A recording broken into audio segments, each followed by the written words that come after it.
Welcome to PwC's Davos Daily. I'm Juliette Foster at the World Economic Forum. Now, we all know that the workplace of the future will be radically different from today. Employees are seeking more engagement with their work. The skills needed to thrive will be transformed by what's being called Globalization 4.0. And company bosses need to do more than pay lip service to diversity and inclusivity. In terms of women in the workplace, some experts say there's a very real risk that the global gender gap could actually worsen. For example, one World Economic Forum report showed that only 22% of professionals who work in artificial intelligence across the globe are female. I'm joined by Carol Stubbings of PwC. Thank you so much for taking the time out. Now, listen, there's been much talk about technology, specifically AI. In your opinion, will that help or hinder gender equality? Well, in my opinion, in the short to medium term, it's going to hinder gender equality. And the reason I say that is we don't have enough women going to university and looking at STEM skill qualifications. My view is potentially, if we don't intervene now, we're going to see a backward step. So really, it's a case of education, but governments and companies working together, recognising the problem.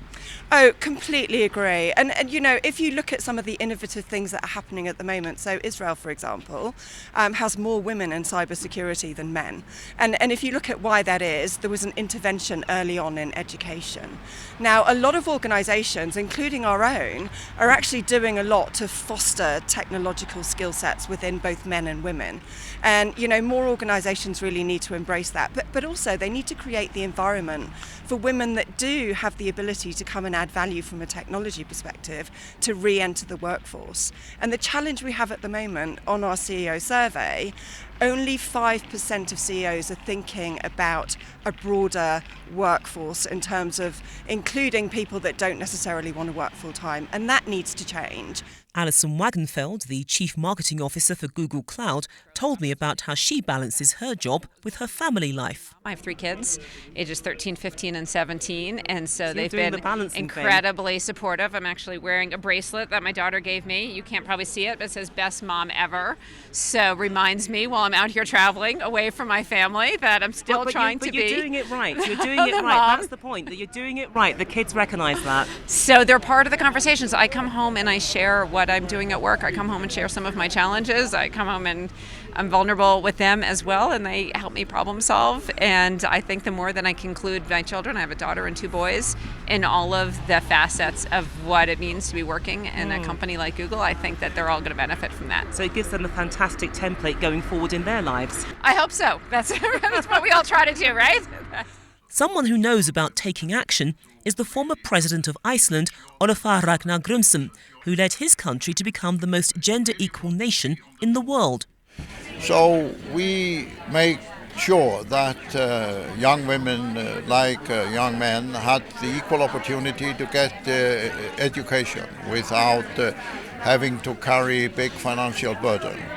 And when you got more and more educated women entering the legal profession, the business profession, the medical profession, society gradually changed.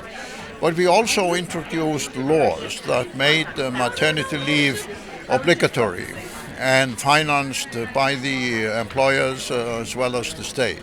So it was a combination of a public will and a legal framework, but realizing that equal opportunity for education was really the key to change society in the long run. In other news from Davos, the German Chancellor Angela Merkel told the forum in a major speech that she has grave doubts about the incoming world order, but there's room to reform international institutions.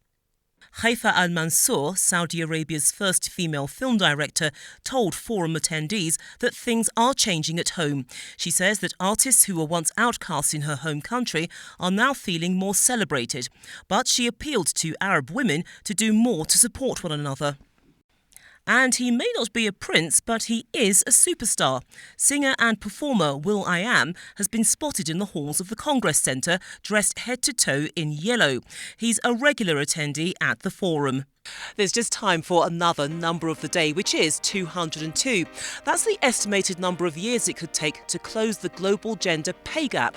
However, if you're a woman living in Iceland, it's probably going to be less than that because officially, as you were hearing a few moments ago, Iceland is the world's most gender equal country.